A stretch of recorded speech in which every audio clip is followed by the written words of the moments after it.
Ya, memang sulit kalau kita mau bersikap di era politik ini, apalagi kalau ada tuntutan supaya orang netral. Yap. Tidak pernah ada orang yang netral. Tidak ada ya Pak ya? Iya, pasti dia punya preferensi kan.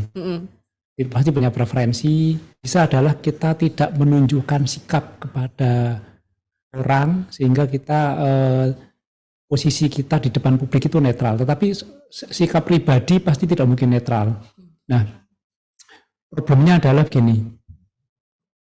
2024 ini ketidakpastian tinggi.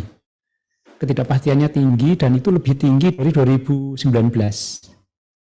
2019. Tinggi ya, tahun ini berarti. Karena apa? Ada kelompok yang pernah jadi satu, kemudian pecah, kemudian ada satu koalisi kemudian pecah, berganti-ganti formasi, ini ketidakpastian tinggi. Dan yang menjadi masalah adalah ketika orang sudah fanatik kepada pihak tertentu, kemudian perubahan komposisi atau perubahan kelompok, dia bisa kecewa, dia bisa marah, dan dia juga melakukan hal lain, dan ini memicu konflik. Bisa memicu konflik. Dulu satu kelompok, tiba ini berbeda pilihan, jadi konflik. Dan saya sudah banyak melihat, tadi Bendang menyatakan di grup ada yang left, itu memang banyak terjadi. Ada yang pukul-pukulan juga ada, padahal itu dekat dulu satu kelompok, satu kubu seperti itu. Nah, memang ini harus hati-hati. Saya mendapatkan informasi banyak lah dulu yang harusnya jadi satu tempat di ring satu, misalnya tiba-tiba sekarang pecah meninggalkan ringnya juga ada seperti itu. Ini kan pilihan. Lalu bagaimana kalau di tempat kerja masalahnya kan? Di tempat kerja ini, tempat kerja ini kan urusannya kita tuh ketemu dengan orang-orang ini untuk bekerja. Tetapi memang tidak bisa dihindari kalau orang membawa preferensi politik, apalagi yang fanatik. Kalau yang fanatik itu pokoknya ekstrim sekali, wah sampai dibela-belain, sampai kelahi juga mau itu. Gimana caranya untuk meyakinkan gitu pilihan dia gitu ya kepada orang lain? Ya orang punya pilihan, biarin aja gitu. Dia punya pilihan, Mas Billy punya, nggak apa-apa. Mungkin saya pilihannya bukan A ya aja nggak apa-apa gitu loh. Yang jadi masalah ketika Billy itu pilihan A lalu maksakan kepada saya nggak bisa digebukin, itu jadi masalah gitu loh. Atau mungkin saya anak buahnya dia, lalu ketika saya nggak memilih, nggak dikasih lembur. Ini yang tidak boleh. Politik asasi, tetapi tidak bisa dicampur adukan di dalam dunia kerja, apalagi di dalam keputusan-keputusan di dunia kerja. Itu harus dibedakan itu loh. Lagi topik sekarang ya, antara politik dan kebinekaan, ini dua kutub yang berbeda. Politik itu lebih banyak memecah belah, sementara kebinekaan itu kan. Harusnya ketika pesta demokrasi, ini pesta atau perang ya, pesta itu harusnya kan gembira, ceria, tapi semua merayakan euforianya. Betul seperti perang itu. Kita lihat komposisi tim TKN atau tim itu kan kayak komposisi tim perang kan.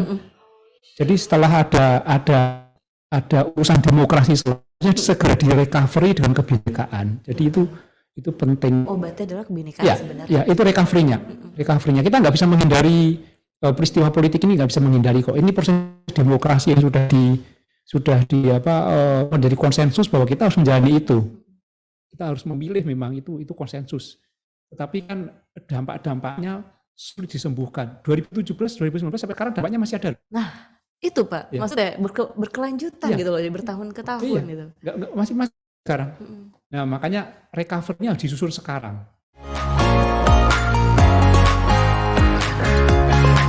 Kalau kita sudah menjadi warga negara Indonesia, secara sunatullah itu kan berarti kita harus mengakui kebinekaan. Kita warga negara Indonesia itu memang dari berbagai suku, berbagai bahasa. Saya ingat waktu di Kalimantan Barat itu di Kalimantan Barat ada 133 bahasa dialek. Jadi tiap sungai beda bahasanya itu. Tapi mereka nggak pernah ribut, nggak pernah berantem gitu loh. Karena saya contohkan Kalimantan ya. Jadi saya ngobrol sama Mas Willy. Saya ngomong gini, coba cek di mana di daerah itu budayanya kuat, aturannya, kulturnya kuat, itu nggak ada terorisme. Contoh Kalimantan, Bali. Maksudnya bukan tidak ada orang yang berasal dari daerah itu menjadi teroris. Karena apa? Mereka itu menjunjung tinggi budayanya. Budaya mereka itu benar-benar luhur. Nilai luhur ya. Kalimantan misalnya. Orang Kalimantan itu punya filosofi ini. Adil, Katalino, Bajuramin, Kasaruga, Bahasa Kajubata. Ini bahasa Dayak. Dia itu punya filosofi gini, bersikap adil kepada sesama manusia. Kemudian kalau kita hidup itu kita bercermin kepada surga. Kita mau ke surga. Kemudian kita bernapas dari Tuhan, pasangan kaju bata. Kita tuh napas kita dari Tuhan. Jadi kita harus berbuat baik dulu. Nah, filosofi itu banyak sebenarnya di masyarakat yang masih mempertahankan kebudayaan dulu. Mereka rukun-rukun saja.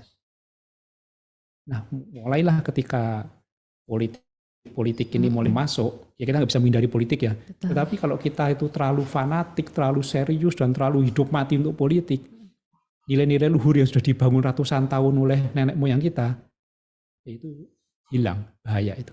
Oke. Makanya perlu ditingkatkan lagi kebudayaan itu. Kebinekaan itu perlu dieksplor lagi. Ya. Akhirnya kebudayaan itu menjadi pengelolaan untuk keberagaman karena budaya memberi identitas kepada warga negara dan budaya dapat dipakai semua warga negara sehingga dapat berkomunikasi untuk memperkuat solidaritas. Ada bahasanya sama nih.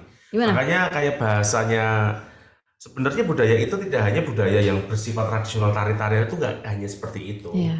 Bahwa seperti proklamasi kemudian Sumpah Pemuda itu adalah sebuah kebudayaan yang intangible. Bahwa ketika pemuda-pemuda kita ngomong bahwa kita satu nusa, satu bangsa, satu bahasa, ya itu adalah kebudayaan kita.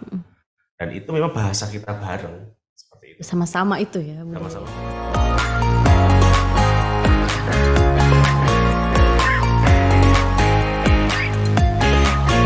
Silakan Pak. Toolnya Google aja. Google? Iya. Apa dia apain Google? Kita cari rekam jejaknya, dia pernah melakukan apa, latar belakangnya, visi misinya. Kalau kita cocok pilih, cocok nggak usah dipilih. Oke, dan yang pastinya dengan media yang kita kredibel itu. Iya, dicari tempat yang tepat kan. Tepat itu. Ya. Nah, berarti kita harus tahu juga terkait data-data dan berita mana yang kita percaya. Jangan dengar orang yang nggak jelas akunnya ya, tapi data dan informasi yang jelas. Yang jelas itu ya. Oke, semoga terjawab ya. Silakan Pak.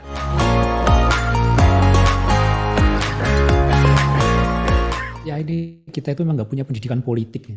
Itu kita di sekolah-sekolah itu nggak ada pendidikan politik. SD ada nggak? Ada nggak? Sosial, ada, kan? sosiologi, Ya. SD, Nggak ada. SMA, Nggak ada pendidikan politik itu. Tata negara juga paling hanya untuk IPS. PKN, PKN juga tidak terlalu detail ke situ. kewarganegaraan. Ya. Ya. Tapi memang perlu ada. Kita sudah punya sosial media nih, cukup kuat kan. Saya kira peran dari pemerintah, tokoh agama, atau apa untuk meminta generasi muda untuk melek politik. Ya, menyuarakan itu Ya, Pak ya. bukan hanya memilih, tapi melek politik. Dampak politik itu seperti apa? Dampak Peka pilihan itu, itu seperti apa? Ya peka itu. Jadi memang harus dibangunkan ini seperti mereka melek itu. Oke, berarti Kita nggak gimana bisa- cara menyikapinya nih Pak? Kalau misalkan yang tadi mungkin Mbak Siva punya keponakan Ya gitu ya. diajari, Diajari. setelah diajari. Satu persatu itu ya Pak ya. Diajari, diomongin. Diomonginnya tapi bukan yang untuk ya udah pilih itu ya, tapi Ya, lebih ya. ke teorinya Ya, gitu kan, ya. dan untuk saling melihat seluk beluk ya berarti Ya. ya Pak ya, track record dan lain-lainnya.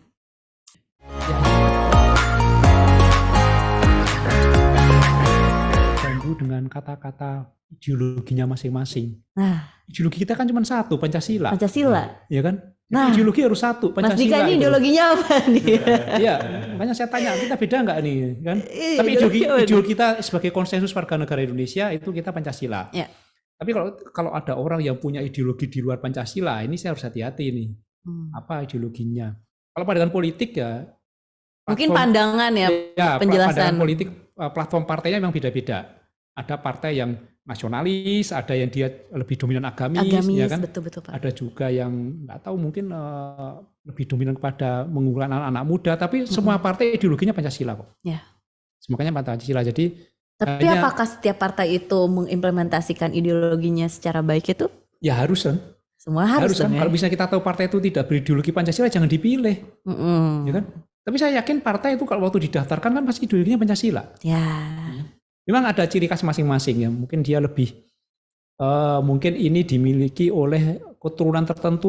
Oh ini mungkin oleh pemimpinnya dari kelompok tertentu. Itu ada ciri khas masing-masing, itu hak pengurus partai lah. Kalau kita cocok ikutin, kalau tidak. Tetapi ideologi tetap satu Pancasila. Oke, berarti pandangannya Kalau kita tetap golput ya bukan solusi. Ya saya kira golput bukan solusi. betul.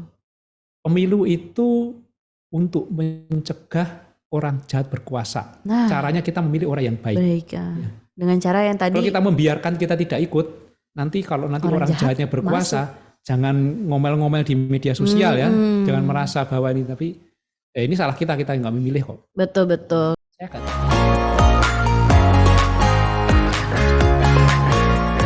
Ya kebinekaan itu ada unsur budaya, dan budaya itu menyatukan. Budaya itu tidak bersifat memecah belah. Budaya itu menyatukan. Kalau misalnya kebinekaannya kuat, kebudayaan kuat, pasti perpecahan itu akan bisa tereduksi. Ini fakta yang saya temukan juga bahwa tadi dalam kasus Kalimantan, Bali itu kan kulturnya kuat, tidak ada terorisme di sana. Nilai kekerasan tidak ada di sana. Saling menghargai, menghormati. Saling menghargai, menghormati. Ketika ada bentrok ya mereka ya biasa diselesaikan dengan musyawarah mufakat itu. Bersama-sama. Ya. Tapi saya yakin bahwa kebinekaan ini penting, tidak hanya untuk negara, untuk perusahaan itu penting gitu loh. Ya. Makanya kebinekaan itu perlu di sini. Kalau pas sebulan sekali atau berapa bulan sekali pakai pakaian adat, ya nggak apa-apa, bagus kan menghargai adat kita kan. Acara kemarin Mas pakai pakaian adat, mungkin pas nanti 17-an, tampilkan lagi kebinekaan kita. Lalu kita juga kalau perlu menu catering itu pindah-pindah lah, ini menu Sumatera, itu seru banget, ya kan? Pak. Menu catering Jadi kita, ada tematis lah, menunya betul. tematis, mungkin sebulan sekali ada menu tematis. Oh ini Jawa, besok Sunda. Itu kan yang lainnya papeda. Gimana tuh Pak makan papeda? Catering tuh Pak gimana tuh Pak? Ya mungkin opsional ya, disediakan opsional siapa yang mau kan. Tapi ini penting sih. Menarik tuh Pak. Karena ini menyatukan kita. Menyatukan. Siapa Berbeda-beda. sih berantem karena papeda kan enggak kan? Ya kan kamu enggak usah itu kan. Budaya ini bagus kok. Misalnya kita nggak suka, kita menikmati kok. Ya. Saya mungkin nggak tahu, saya tidak tahu budaya Papua, tidak tahu budaya yang lain, tapi saya menikmati ketika ada menghormati. Ya. Dan asik kan, lagu daerah juga. Iya, saya juga menyukai loh Pak yang kayak gitu-gitu Pak. Kalau pas jam 12 itu kan kita punya speaker kan ya, tampilin lah lagu-lagu daerah. Pas jam istirahat, ya kan. Itu kan cara yang bagus sebenarnya. Dan itu akan menimbulkan nilai-nilai budaya luhur kita gitu ya. Kalau jam 7 Indonesia Raya, ya kan. Pagi-pagi. Jam 12, saya kira itu perlu dikembangkan. Kita nanti ngomong sama PIC kebinekaannya gitu ya.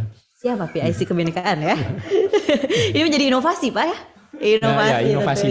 Oke. Terima kasih.